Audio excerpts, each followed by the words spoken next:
War Horse by Michael Morpurgo. Chapter 7. It was just after Reveille the next morning, and we were rummaging around in our nosebags for the last of our oats, when I saw Captain Jamie Stewart striding along the horse lines toward us. Behind him, swamped in a vast greatcoat and a peaked cap, trailed a young trooper I had never seen before. He was pink-faced and young under his hat, and reminded me at once of Albert. I sensed that he was nervous of me, for his approach was hesitant and reluctant. Captain Stewart felt Tophorn's ears and stroked his soft muzzle, as he always did first thing in the morning, and then, reaching across, he patted me gently on the neck. "Well, Trooper Warren, here he is," said Captain Stewart. "Come closer, Trooper, he won't bite. This is Joey. This horse belonged to the best friend I ever had, so you look after him, do you hear?" His tone was firm, but not unsympathetic. "And Trooper, I will be able to keep my eye on you all the time, because these two horses are inseparable. They are the two best horses in the squadron, and they know it." He stepped closer to me and lifted my forelock clear of my face. "Joey," he whispered, "you take care of him. He's only a young boy, and he's had a rough ride in this war so far." So when the squadron moved out of the wood that morning, I found I could no longer walk alongside Topthorn as I had before with Captain Nichols, but was now just one of the troop following behind the officers in a long column of troopers. But whenever we stopped to feed or drink, Trooper Warren was careful to walk me over to where Topthorn stood, so that we could be together. Trooper Warren was not a good horseman. I could tell that the minute he mounted me. He was always tense and rode me heavy in the saddle, like a sack of potatoes. He had neither the experience and confidence of Corporal Samuel Perkins, nor the finesse and sensitivity of Captain Nichols. He rocked unevenly in the saddle, and rode me always on too tight a rein so that I was forced to toss my head continuously to loosen it. But once out of the saddle, he was the gentlest of men. He was meticulous and kind in his grooming, and attended at once to my frequent and painful saddle sores, chafings, and leg swellings, to which I was particularly prone. He cared for me as no one had since I had left home. Over the next few months, it was his loving attention that was to keep me alive. There were a few minor skirmishes during that first autumn of the war, but as Captain Nichols had predicted, we were used less and less as cavalry, and more as transport for mounted infantry.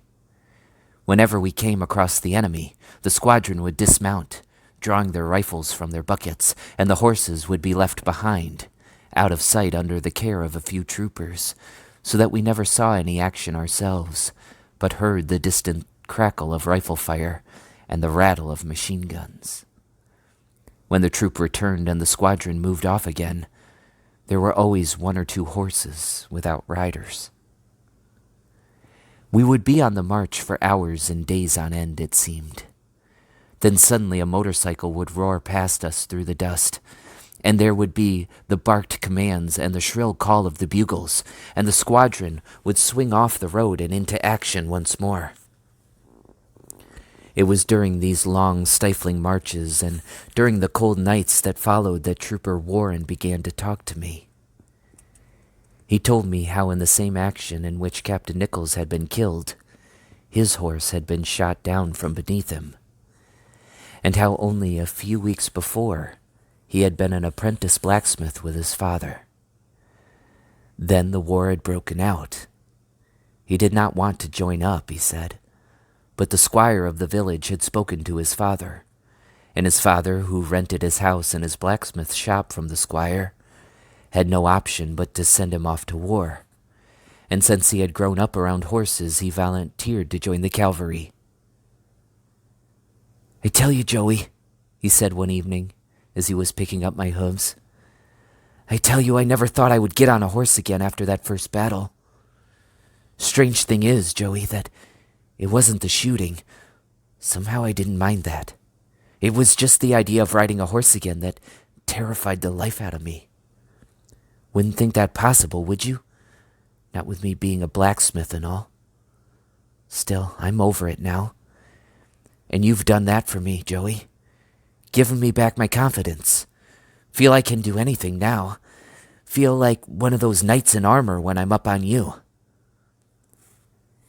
Then, with the onset of winter, the rain came down in sheets.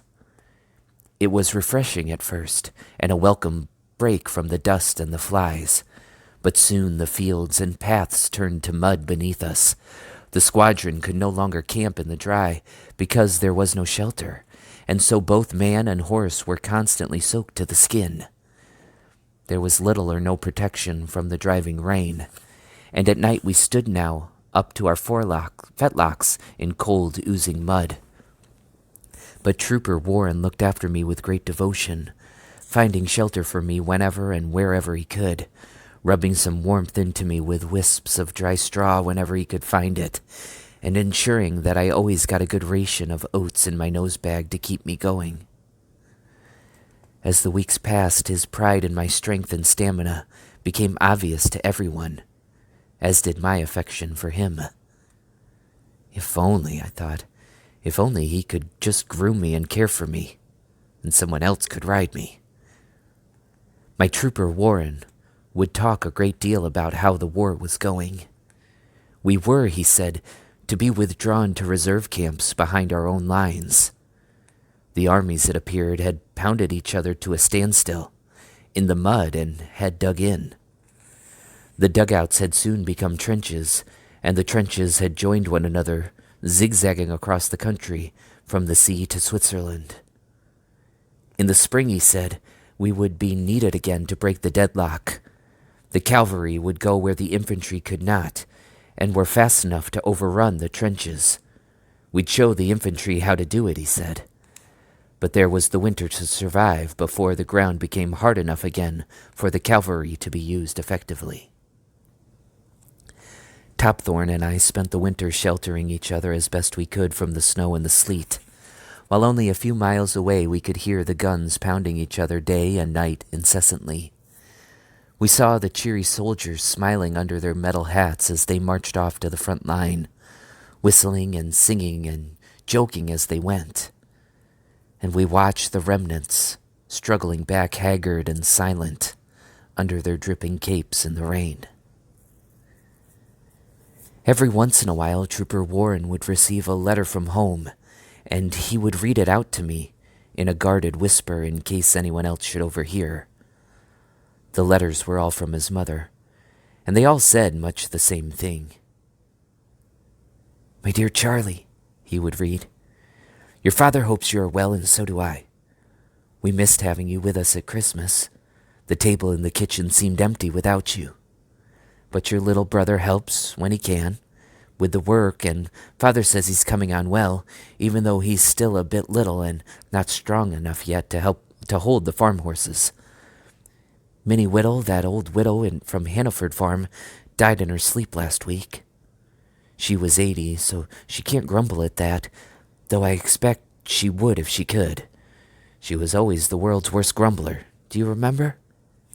Well, son, that's about all our news. Your Sally from the village sends her best, and says to tell you that she'll be writing soon. Keep safe, dearest boy, and come home soon. Your loving mother." But Sally won't write, Joey, because she can't. Well, not very well anyway. But just as soon as this war's over and finished with, I'll get back home and I'll marry her. I've grown up with her, Joey. Known her all my life. Suppose I know her almost as well as I know myself. And I like her a lot better. Trooper Warren broke the terrible monotony of that winter. He lifted my spirits, and I could see that Topthorn, too, welcomed every visit he made to the horse lines. He never knew how much good he did us. During that awful winter, so many of the horses went off to the veterinary hospital and never came back. Like all army horses, our coats were clipped like hunters, so that all our lower quarters were exposed to the mud and rain. The weaker ones among us suffered first, for they had little resilience and went downhill fast. But Topthorn and I came through to the spring, Topthorn surviving a severe cough that shook his whole massive frame as if it were trying to tear the life out of him from the inside. It was Captain Stewart who saved him, feeding him a hot mash and covering him as best he could in the bleakest weather. And then, one ice-cold night in early spring, with frost lying on our backs, the troopers came to the horse lines unexpectedly early. It was before dawn. There had been a night of incessant heavy barrage, and there was a new bustle and excitement in the camp. This was not one of our routine exercises we had come to expect. The troopers came along the horse lines in full service gear, each equipped with 2 bandoliers, respiratory shoulder bag, rifle, and sword. We were saddled up and moved silently out of the camp and onto the road. The troopers talked of the battle ahead, and all the frustrations and irritations of imposed idleness vanished as they sang in the saddle. And my trooper Warren was singing along with them, as lustily as any of them.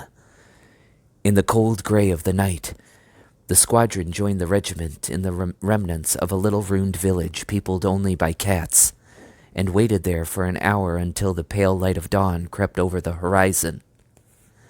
Still the guns bellowed out their fury, and the ground shook beneath us.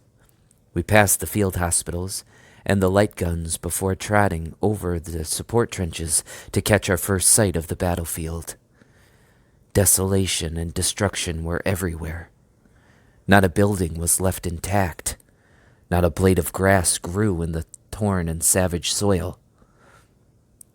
The singing around me stopped, and we moved on in ominous silence, and out over the trenches that were crammed with men, their bayonets fixed to their rifles.